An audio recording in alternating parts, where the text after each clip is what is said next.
selon ton intervention divine. Maman Nangaye, du nouveau à Kinshasa, place Yassur, des amoko na immeuble Emma, des arabes normes, standard, international, et Goyamba, Batunyoso, en famille, en couple, salon VIP. Et salle à manger, salle de bain confort et magistrale et des chambres à coucher, cuisine Kafou. Sécurité, ils a assuré. Connexion internet illimitée, Facebook, TikTok, WhatsApp. Et à Ophélie, groupe électrogène 24h/24h. Courant et Kindakate. Na immeuble Emma. Notre adresse dans la commune de Kalamou, quartier Yolosi, avenue Balinga, numéro 9. Soyez les bienvenus. Immeuble Emma.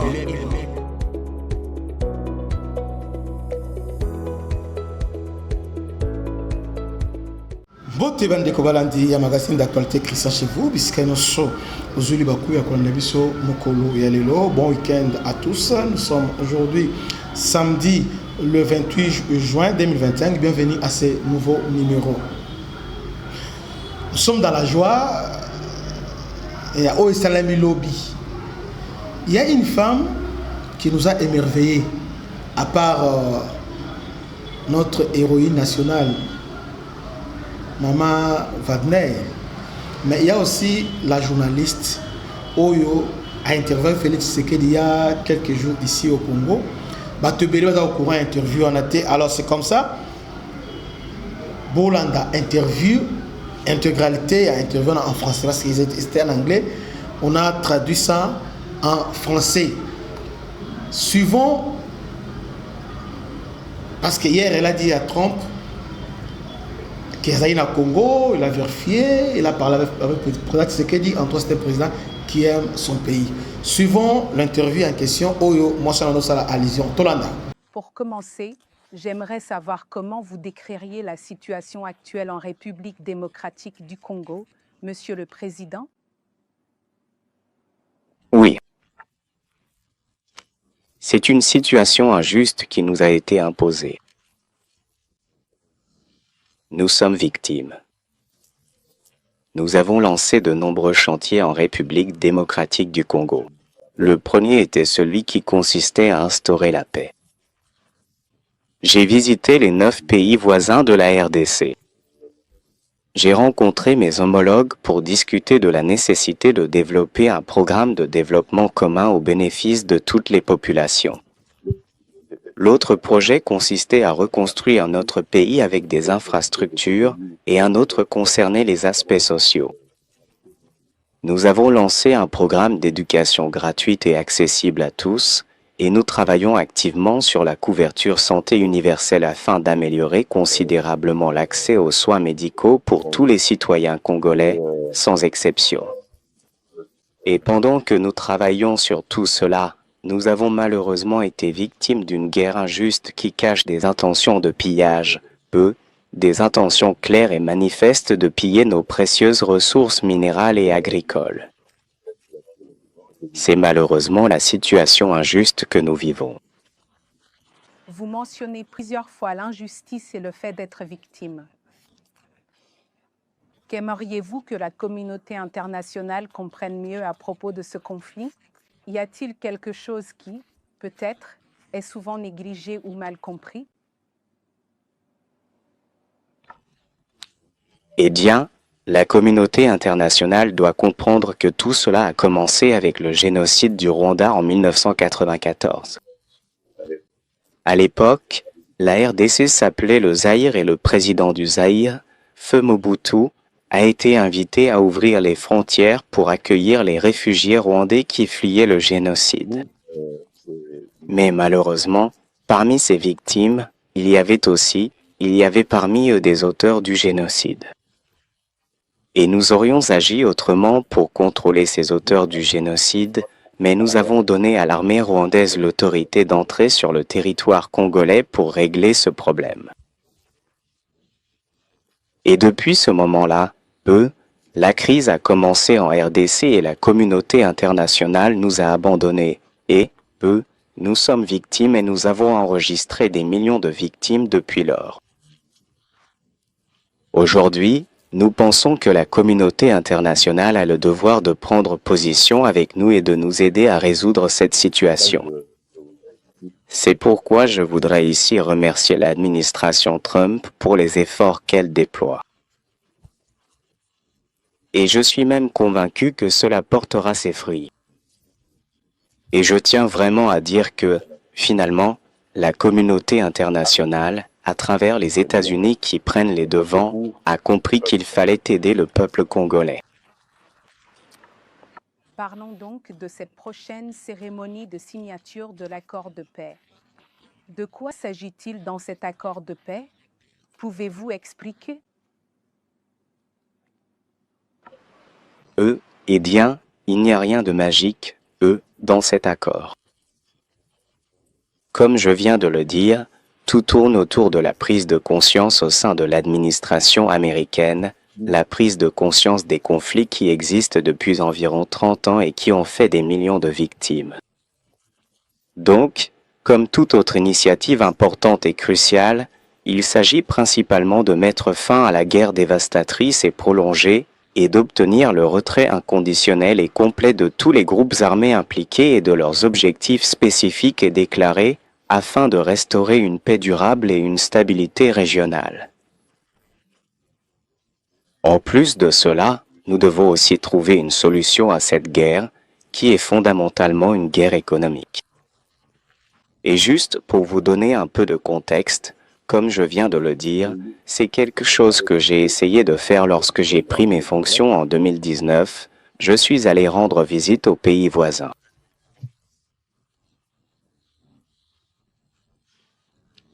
À l'époque, il y avait le Rwanda, l'Ouganda et le Burundi qui étaient les plus concernés, car à ce moment-là, le Burundi s'était aussi allié à l'Ouganda et au Rwanda contre la RDC.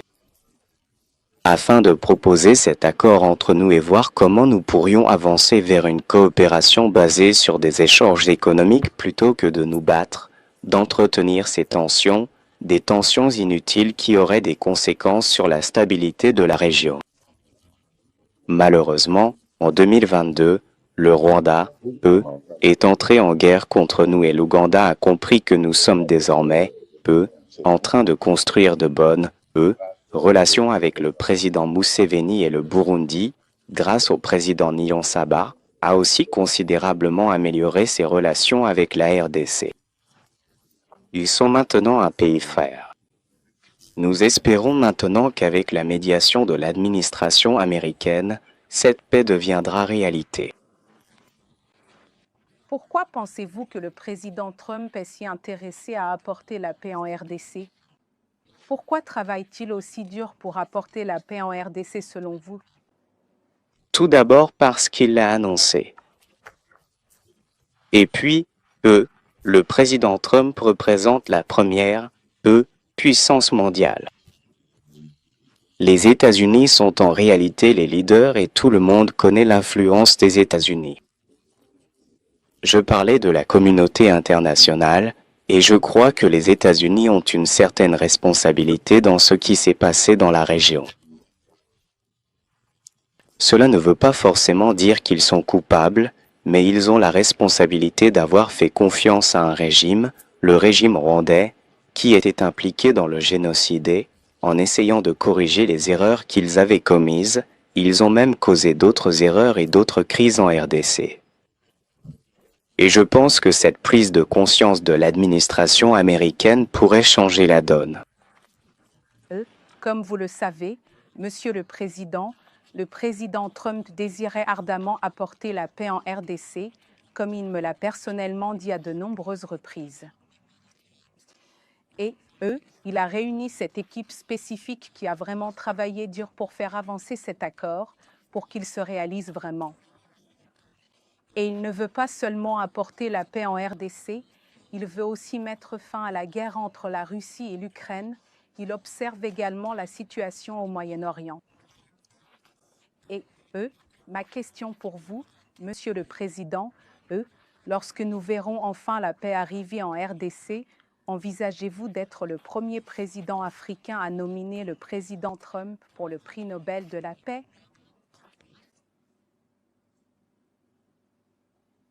Le Pakistan vient de le faire, d'ailleurs.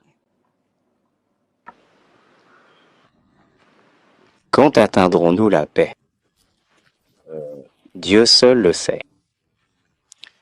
Je dois quelque chose au président Trump.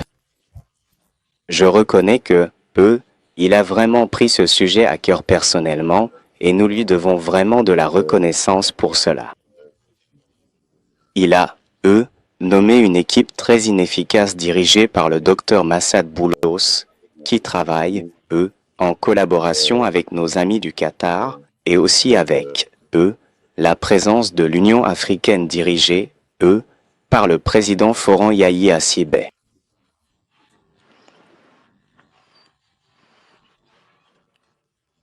C'est quelque chose qui, progresse très bien et maintenant nous en sommes au stade de l'accord de principe. Un ensemble de principes a été retenu pour l'accord et si tout se passe bien, d'ici la fin de la semaine prochaine, nos deux ministres des Affaires étrangères du Congo et du Rwanda se rencontreront aux États-Unis pour signer un accord allant au-delà d'un simple accord de principe, puis nous viendrons l'entériner autour du président Trump aux États-Unis. Mais je ne sais pas quand cela aura lieu. Cela dépendrait à la fois de l'évolution de la situation sur le terrain, mais aussi de l'agenda américain, des États-Unis. Comme nous le savons, les États-Unis sont impliqués dans tellement de dossiers. Nous avons parlé du Moyen-Orient, nous avons évoqué la guerre entre la Russie et l'Ukraine, et il y a aussi le conflit entre le Rwanda et la RDC. Donc, cela dépendrait de ces facteurs, mais je pense que cela pourrait avoir lieu vers la mi-juillet. Mais ensuite, je crois que, s'ils parviennent à accomplir cela, à mettre fin à un conflit injuste qui a causé des milliers, voire des centaines de milliers de morts. Et certains diraient que, cette guerre a causé plus de morts que la Seconde Guerre mondiale, et je pense que si le président Trump, grâce à sa médiation, parvenait à mettre définitivement fin à cette guerre, il mériterait vraiment ce, prix Nobel. Je serai le premier, j'irai le premier voter pour lui. Et, Monsieur le Président, comme nous le savons, la réputation de la République démocratique du Congo dans le monde n'est pas bonne. Beaucoup de gens considèrent ce pays comme très corrompu et avec des problèmes de mauvaise gouvernance. Lorsque cet accord de paix sera enfin conclu, prévoyez-vous de mener un travail très approfondi, pour lutter contre la corruption dans ce pays? Non, pas du tout. Parlons de cette question de la corruption. En général, la RDC est stigmatisée. Bien sûr, la corruption existe partout dans le monde, même dans les pays démocratiques. Partout ici, on entend parler de cas de corruption, Donc, ce n'est pas quelque chose de très spécifique à la RDC seulement. Et puis, il faut savoir qu'il y a de nombreux aspects à prendre en compte dans notre pays quand on parle de cette corruption. La première chose, c'est le comportement. Durant toutes ces dernières années, nous avons constaté des problèmes liés, au comportement. Par conséquent, la corruption est très présente et très évidente en Afrique, chez les Congolais. Et puis, nous avons aussi ce système juridique du pays qui devrait s'occuper de régler ce problème. Nous avons également les conditions sociales, c'est-à-dire les salaires qui rendent difficile pour certaines personnes de manger, et de s'en sortir. Et c'est quelque chose sur lequel nous avons commencé à travailler depuis que j'ai pris mes fonctions en 2019. Nous avons commencé à lutter contre cela. J'ai, mis en place plusieurs, mécanismes de changement de mentalité et il y a une unité qui se consacre à cela. Et il y en a une autre qui lutte contre la corruption à travers la sensibilisation et la dénonciation. J'ai lancé des réformes et aujourd'hui je pense que ce n'est pas encore parfait, mais nous continuons d'y travailler. Avez-vous vu des progrès? Oui, bien sûr, si vous parlez de progrès, je mentionnerai que le troisième élément concerne les recettes. Quand je suis arrivé au pouvoir, le budget de la RDC était d'environ 5000 $, 1000 $, 1000 $, 1 milliard de dollars. Et aujourd'hui, nous avons triplé ce montant.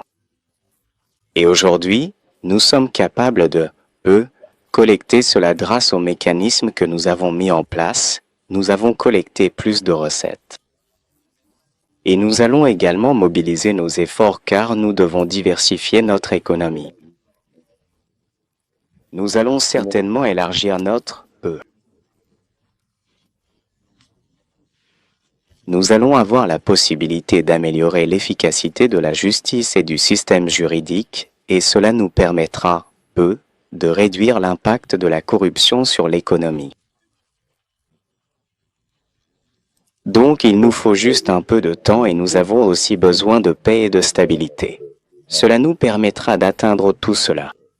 C'est pourquoi l'accord dont nous parlions, l'accord économique avec les États-Unis, est bien perçu ici car il nous permettra non seulement d'extraire nos minerais et aussi, de désigner des responsables pour cela, mais également de les traiter et de les transformer localement en améliorant notre capacité énergétique de transformation ou d'apport de valeur ajoutée, en créant des emplois et de la richesse.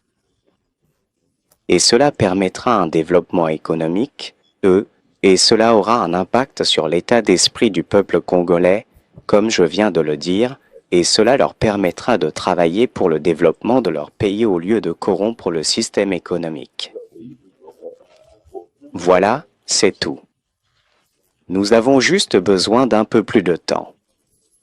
Nous avons besoin de concentration, nous avons besoin de paix et de stabilité. Mais Monsieur le Président, l'accord de paix ou la paix qui viendra en RDC apportera de nombreuses opportunités d'investissement. Envisagez-vous de renforcer cette lutte contre la corruption? Parce qu'il y a beaucoup d'investisseurs qui envisagent de venir en RDC, mais la situation actuelle n'est pas la meilleure. La corruption est toujours présente, même si le président a mentionné qu'il y a beaucoup d'efforts pour la combattre, mais prévoyez-vous de renforcer cette lutte contre la corruption? Bien sûr. Mais nous n'avons pas, attendu cet accord économique pour lancer ces, initiatives. Je parle déjà de ce que nous avons fait avec nos amis chinois. Quand je suis arrivé au pouvoir, j'ai constaté, une injustice dans le partenariat que la Chine avait signé avec le gouvernement, et j'ai corrigé cette injustice. Je me suis rendu en Chine et j'ai parlé avec les dirigeants, et je leur ai dit que j'attendais un partenariat gagnant-gagnant. Mais malheureusement, j'ai remarqué qu'ici, la Chine tirait la majeure partie des bénéfices, plus que le Congo, et nos amis chinois ont accepté de revoir cela. Et maintenant, nous essayons de rééquilibrer les choses à ce sujet. Bien sûr, cet accord aura un impact non seulement sur le niveau de vie des citoyens congolais, mais aussi sur les comportements, les mentalités, qui sont très vulnérables à la corruption. Quand on a une capacité financière, on est moins vulnérable à la corruption. Voilà, c'est tout. Et comment comptez-vous assurer la sécurité des investisseurs étrangers dans les zones qui étaient en conflit?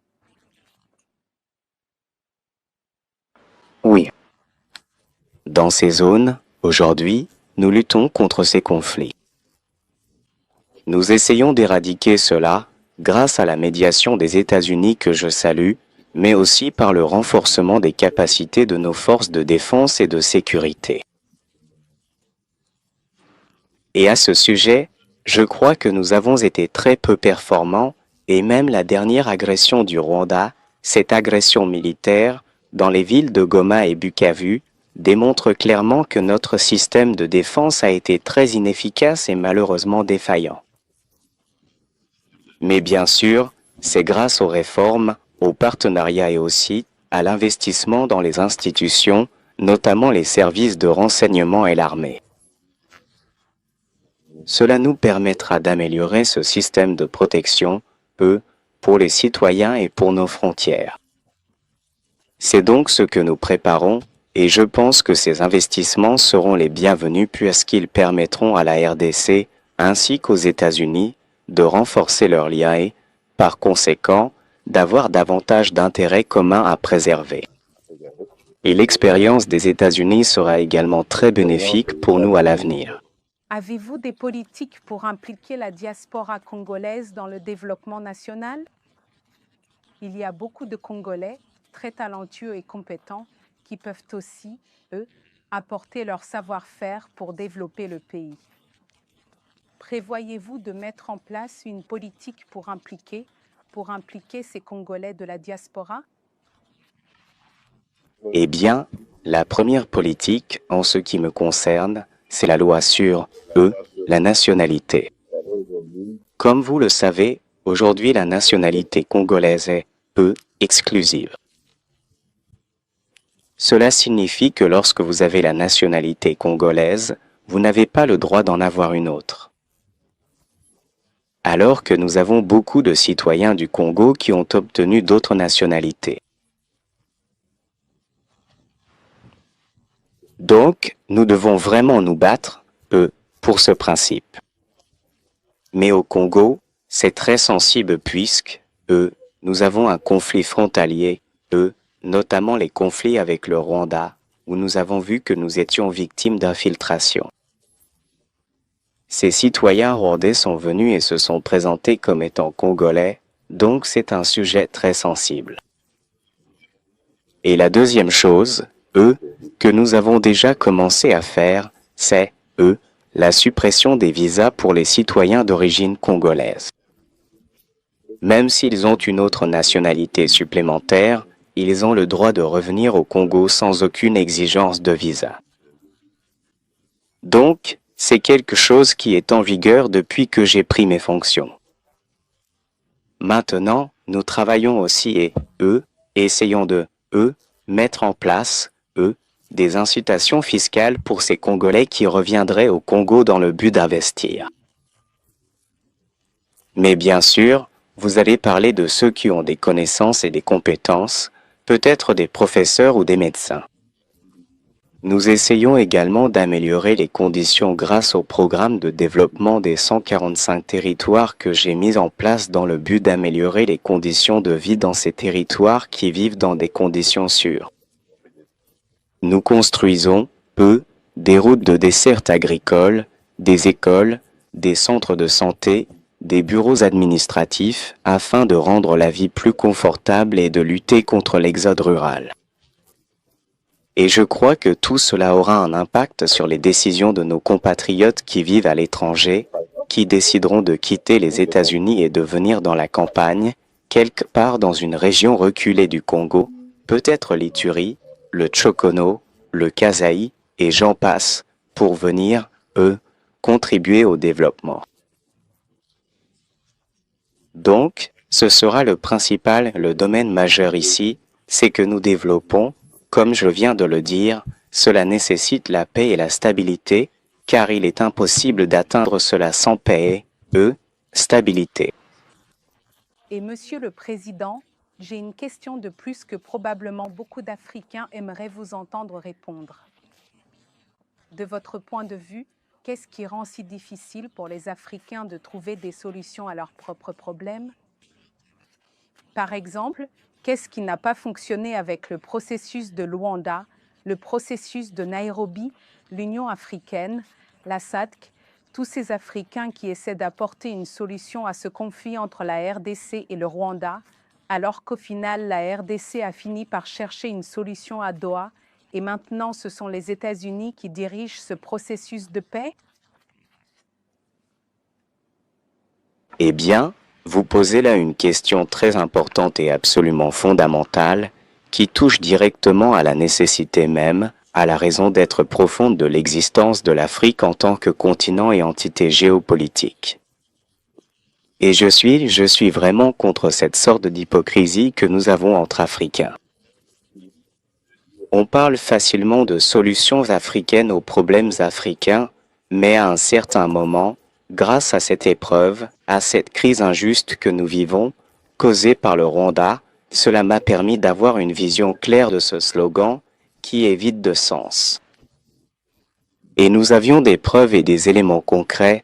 Nous avons été victimes de l'agression rwandaise, mais je n'ai pas vu de pays africains, ou du moins pas beaucoup de pays africains, se lever et dénoncer cette injustice. Certains de mes collègues venaient fréquemment me voir et ils me disaient lors de certains forums africains importants, ils me confiaient en privé des choses qu'ils n'oseraient absolument pas dire publiquement, car cela aurait pu avoir des conséquences négatives pour eux. Et je dois vraiment saluer, le président Lourenço, qui est un excellent médiateur et qui a vraiment, fait tout son possible pour parvenir à cette, paix. Et s'il n'y avait pas eu, si nous avions réussi à nous rencontrer le 15 décembre, le Rwanda aurait pu régler cette, question liée à la crise. Je salue également certains pays de la SADC qui nous ont soutenus. Je citerai l'Afrique du Sud, la Tanzanie et le Malawi. Ce sont des pays qui ont, vraiment pris cette question au sérieux afin de faire avancer les choses. Je dois aussi remercier l'Ouganda, le Kenya et le Burundi, surtout le Burundi. Ils ont, ils ont vraiment été à nos côtés et ont pris parti pour nous. Je dois vraiment mentionner ce pays parce que beaucoup d'autres n'ont pas eu le courage de s'impliquer comme ces pays l'ont fait. Et c'est là le problème que nous avons en Afrique.